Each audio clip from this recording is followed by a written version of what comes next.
All right, so let's continue on with our exploration through the PlayStation Underground, our official US PlayStation Magazine demo disc number 128. Never forget the first time you saw an E3 pass with your name on it. Here at PlayStation Underground, we prefer to immortalize the moment for you. So this is, We surprise Gap members Aaron Dean and Trina Schwimmer with the I guess, just people who got a chance to go to E3.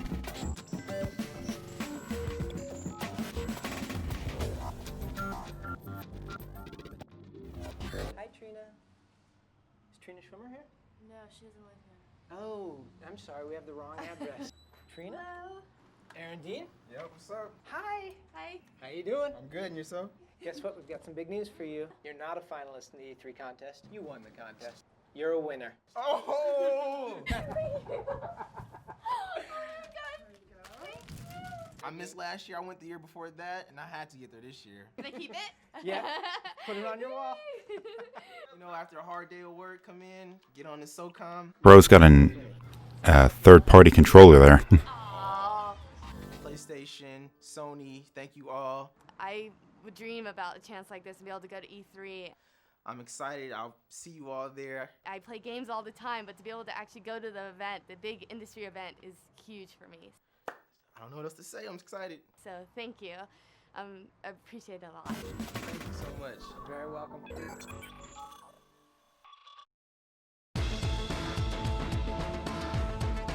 So I guess this is all just E3 coverage, but not really E3 coverage.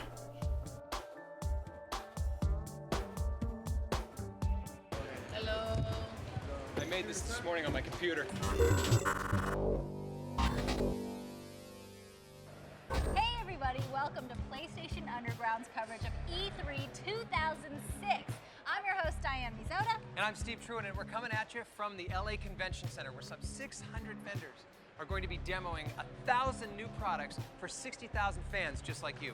Folks, this is the largest interactive entertainment event on the planet, and every year it just keeps getting bigger. PlayStation Underground is here, so that means you are too.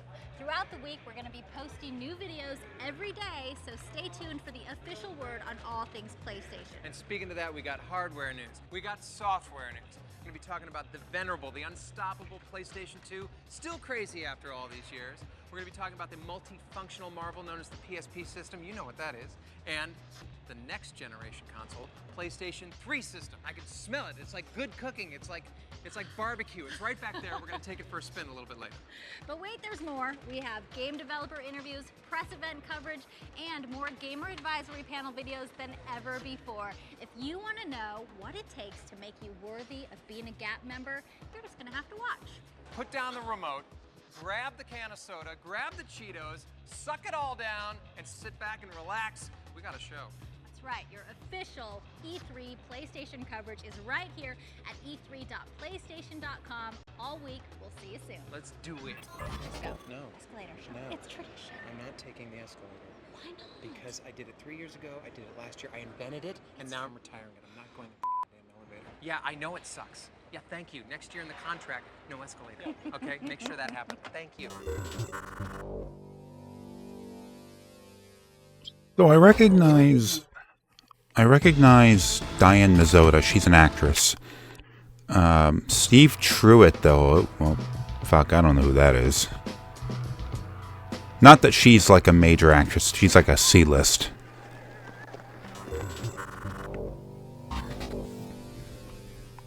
Well, my friends, it has been a long, hard journey, but your pilgrimage is almost over. You guys are here. You're 100 feet away from gaming nirvana. How does that make you feel?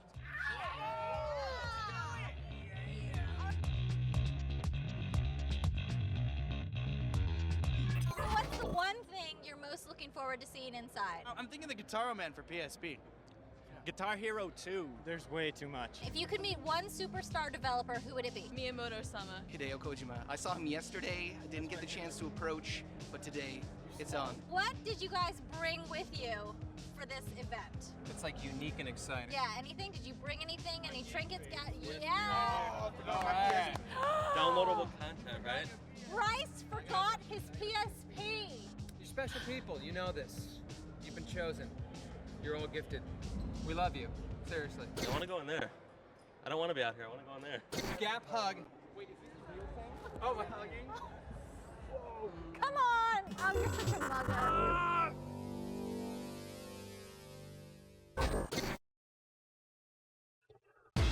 So I guess we're just going to be following around these goofers. Oh, holy shit, look how many of these there are. Alright, let's get through it. Let's go inspect the troops. We have to see if they're ready. Let's go. Get that cap straight. Right, you got Suck it. in that gut. Drop and give me 20. Where's your badge? Where's your badge? Sir, I don't know, sir. Where's your badge? I don't need no stinking badge. What time is it, Diane? I think It's go time!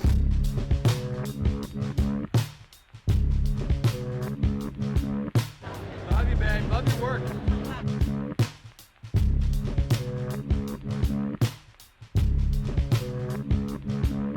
Wait a second.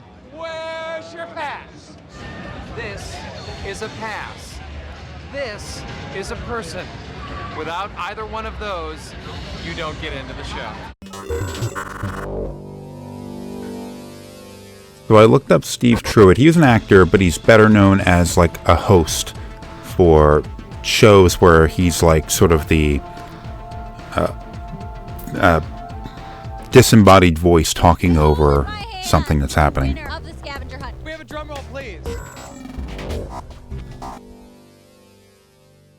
Hey everybody, Diane Mizotta here with Steve Truitt, and you're about to witness a PlayStation Underground tradition. Every year, SCEA treats its winning Gap members to an awesome scavenger hunt. They're going to be looking for clues. They're going to be looking for games, glory, goodies. These teams are not only going to need brains and brawn, they're going to need a complete and utter lack of modesty. Which they have. A willingness to get naked at Which any they time. will. So, that being said, On your mark, get set, go!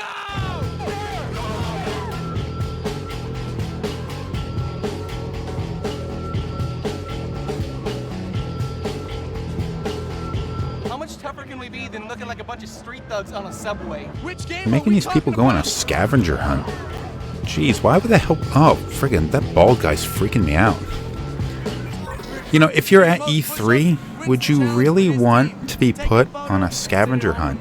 I mean, from what I understand and what I've heard from people who have been there, is that actually being at E3 is kind of a stressful thing if you're trying to accomplish anything. And if you're going there just for the sake of seeing the new games and playing the new games, it's going to be a frustrating experience because you're going to get stuck in a line for a long period of time so you could play the next Call of Duty or whatever the hell. So you want to go there to play the new games that are coming out where you're going to be not playing that many games because the lines are too long, it's crowded, there's people everywhere, it's an unpleasant experience. But if you're there, if you get invited there like these people did, win a contest, who the winner is? do you really want to just get stuck doing a scavenger hunt so you can get this shitty little medal? E3 scavenger hunt is Is the Silver Team has won.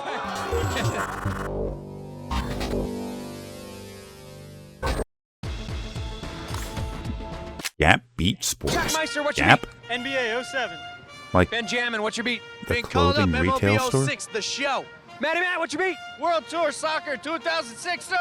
All right, Of course, listen, he's the guy that journalists. plays soccer. Look at Being his part of shirt. journalism Holy is tough. shit, It dude. involves integrity, You know, honesty, and truth. And if you can't do did that, you just go take get that the out of the story, make it bag and put it interesting. on? Got that? Go Irons get 'em, exist, Eric. Get dude. that story right now. Go get him. Go. The PSP. You know, the PSP is a portable console that gets maligned, but it was probably the first. Well, you know, it wasn't the first. As far as like but graphics and gameplay, it's doing real well. in sort of the way we modern day think about it, it was kind of the first portable console which everything is. tried to create the sort of console experience in a handheld, because you look at like the Game Boy was absolutely much less powerful than, like, it was color, it wasn't color, it was I love it for the road trips. very limited in what the games could be. Now as time went on, developers got better at it, but people are generally not going to confuse a Game Boy game for a console Are you the game. man that will play an entire baseball The season? PSP comes out, and it was sort of like a console experience in your hands. Less powerful than a PS2, but more powerful than a PS1. It was pretty good in its day, and it actually sold quite a bit. People talk about the PSP like it was an enormous failure. It sold like 80 million units. Now, that has to be put in the context of it not being terribly popular in the West, but it had like a lot of popularity in Japan. And also, you got to consider the fact that you really should consider portable console sales to be in a different market than home console sales, because portable consoles have two things going for them when it comes to their sales numbers, their units moved numbers. And one is you're much more likely to break it, so you have to replace it.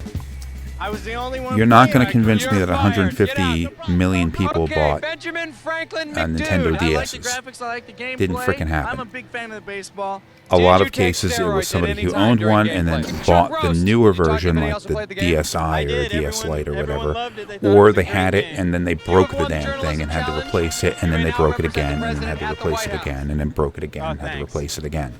That was my reaction too.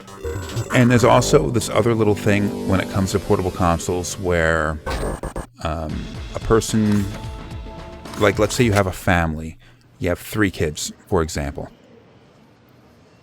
You have 3 kids in your house and they love their PSPs or they love their Nintendo Switches or whatever. In order to like set it up so each one can play games at the same time, Let's do it. you're going to have one PlayStation, you're going to have one Xbox in that house, and all the kids are going to be sharing it. When it comes to a portable console, well, like multiplayer isn't really a thing. Africa, look, there's Africa going on in the background. I want to talk about that in a minute. When you're talking about a portable console, you're much more likely to have each child own their own console. So, for example, I went over to, like, on Christmas last year, I went over to my brother's house, and he has 4 kids. And I look down and I see a Nintendo Switch. And thinking like, okay, they had a Switch. I knew they had a Switch. I got them a Switch game before. Then I look over and there's another Switch there. I'm like, what the hell? They got 2 Switches. Oh, that's right. It's a portable console. They say one of them's broken. Then I look over, there's another Switch. And then there's a Switch Lite. And it ended up being that there were 4 Switches in this house. 3 of them worked. One of them broke, had to be replaced. The other 3 belonged to 3 of the 4 children. The 4th was too young. And, like, holy shit, there's 1 Xbox sitting over there for all of them, and there's 4 Switches to share between them.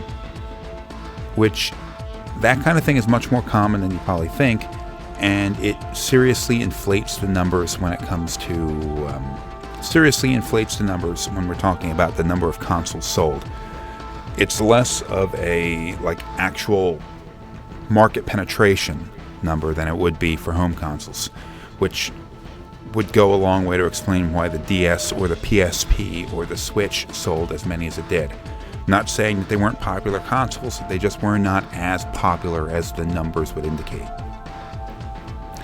So E3 was one hell of a thing, and it is a damn shame that E3 is gone, because E3 is definitely gone. It's been dead for about 4 or 5 years now. E3 wasn't what it was supposed to be, let's just say that. E3 was born out of the Consumer Electronics Show, the gaming market, growing beyond what the CES could handle. Like, if more and more of the showroom floor at CES was being taken up by video games, it's got to branch off into its own thing eventually, and that's what E3 was. And it did this, I believe, in 1994.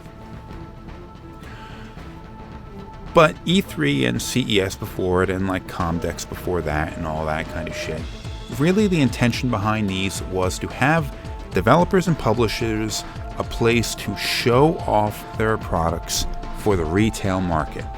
So some representative from Walmart or whatever would go to this show, and they would look at, like, okay, there's a new Mario game coming out, there's a new Gran Turismo or whatever, and we need to know what we're going to be buying for the next year. So we'll look at that. This game looks promising. I'm going to go and advise my company to put an order in for 100,000 units or something like that. The problem with E3 was that it grew well beyond that. So you can't have these big events where they're showcasing their products without the gaming press wanting to be getting involved. So IGN, GameStop, Game Informer, PlayStation Magazine, all these different publications for the gaming press would go and show up at this thing in order to report on what was being shown, which alters the purpose a little bit, but then, that's perfectly fine. But it started to grow larger and larger every year, and it continued to do so. There was a couple of years where they scaled it back, but they unscaled it back later, and it just kept growing because it was attracting more and more attention from the general public who wanted to get in there, see the new games, all that kind of stuff. And supposedly it was a nightmare to be there. And that drifted pretty far away from the retail-focused market that it was supposed to be. And then companies, the publishers and developers, started showing off games that were not going to be available within the next year. So if I work for GameStop, I am going to go to E3 in order to see what should I order for the next like Christmas season or something like that. But I go there and I see a trailer for Final Fantasy Versus 13, a game that will be in development for like 8 years before it finally releases under a different title. What benefit was showing that to me? Because I couldn't put an order in for it because the game's not anywhere near release. And that was because these developers not only moved in a direction of catering more towards using E3 as marketing for their games. You want to build up a lot of hype for something before it comes out. But doing so far in advance that it sort of negated the original purpose of E3. So people started saying, oh, E3's dying, E3's dying. And every year they're saying E3's dying. For the last 10 years of E3's life, people were saying E3 was dying. And of course it wasn't dying, it was getting bigger. Had competition from like Penny Arcade Expo and Gamescom and stuff like that, but it was damn sure not dying. It was COVID that killed E3.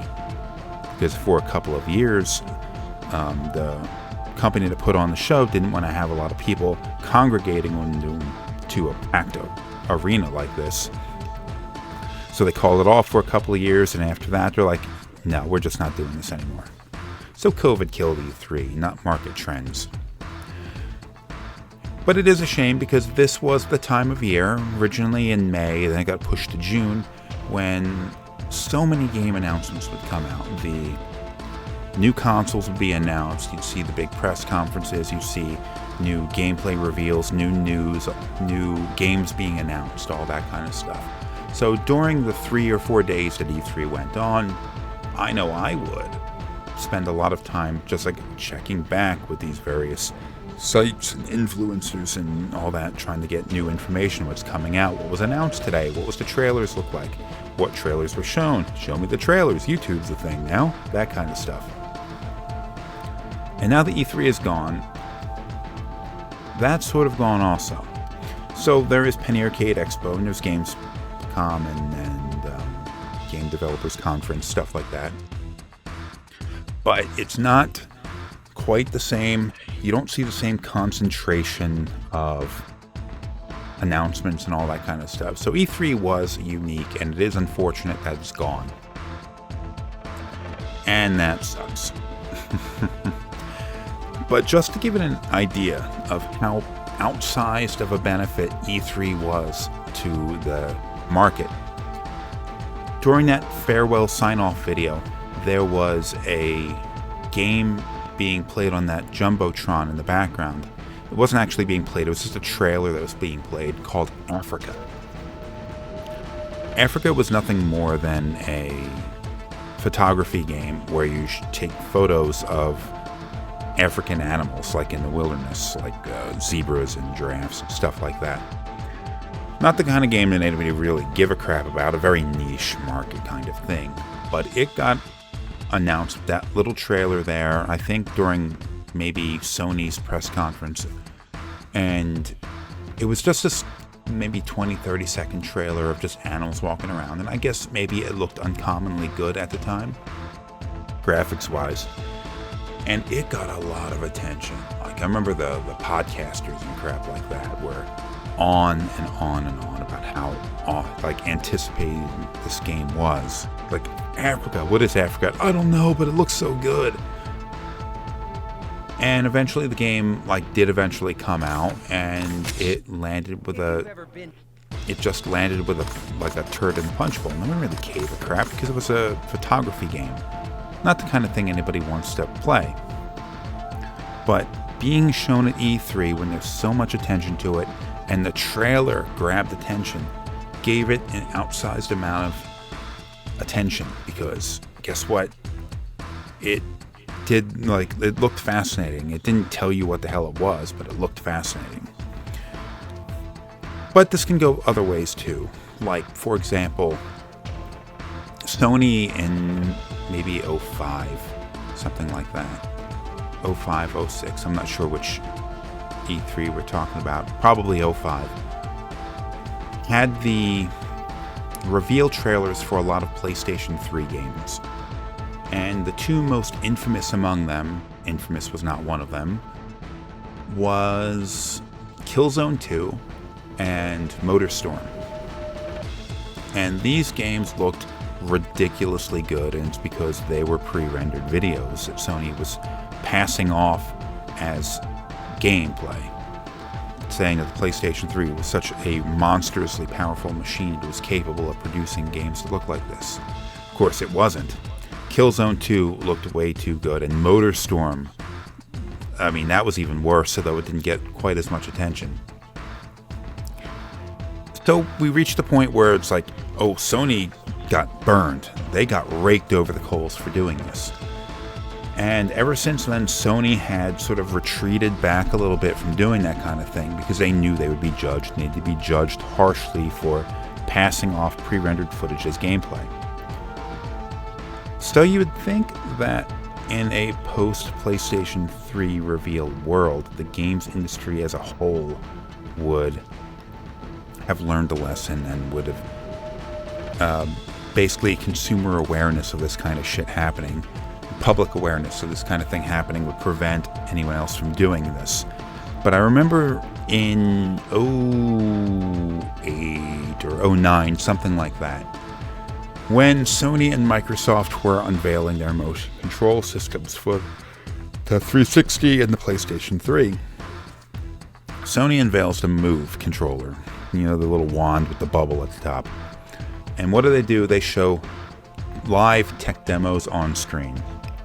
And this is very reminiscent of what Sony actually showed off back at the PlayStation 3 reveal with a tech demo, and the technology that was used on the PlayStation 2's iToy camera. Just sort of like a more advanced version of it. Very practical, they didn't lie about what the thing was capable of. What they did lie is when they said it was fun. That was bullshit. But there was no misrepresentation of what the thing was. Then Microsoft has their press conference and they unveil the Kinect. And there is a sizzle reel of trailers, and there's that Star Wars game supposedly being demoed live, which it wasn't. And there was the frickin' Peter Molyneux came out and showed Milo, Project Milo. And oh my god, not a goddamn thing shown was real. And it was clear as day that nothing was real there. Nothing. At all. Period. The entire thing was a lie. And for some goddamn reason, no one in the games press recognized this. And it was really the point in which I lost respect for them. Because you were lied to. You should have known you were lied to. And you passed off that lie, and you continued to for like a couple of years after that. They kept saying, like, man, Project Milo, that looked awesome. When's that coming out? It's never coming out because it wasn't real. And nothing that you saw that they demonstrated the Kinect is doing that day was real. But it being shown at E3, tying us back to the whole E3 thing, it being shown at E3 was what gave it like all that, the extra legs. So many people saw it, and then a lot of people didn't see the follow-up. A lot of people didn't even realize, like, people would actually try the Kinect and use the Kinect and not understand how little the Kinect was doing. Just like people would use the Wiimote and not recognize how little the Wiimote was doing. But because they saw it on E3, because E3 was such a big deal, they bought it. Just a demonstration of an example of how much of an influence E3 had. So I think that was all that was here. But there was something that in the last episode I screwed up somehow. And instead of there was a video for the game Destroy All Humans that I skipped over for some reason. So let's watch that. This game has not yet been rated.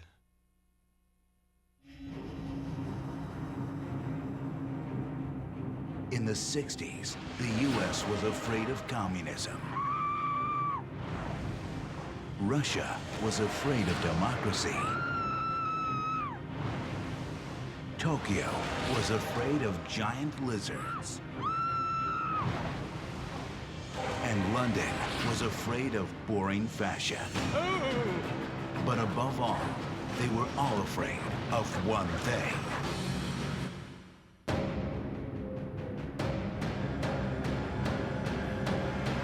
Bumper's got a brand new bag. Destroy all humans. 2. Probing the world, one human at a time. Good times.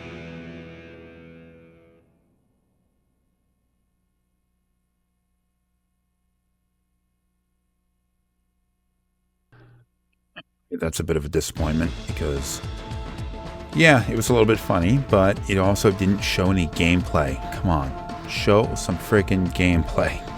Oh my god, show some gameplay. Anyway, signing off.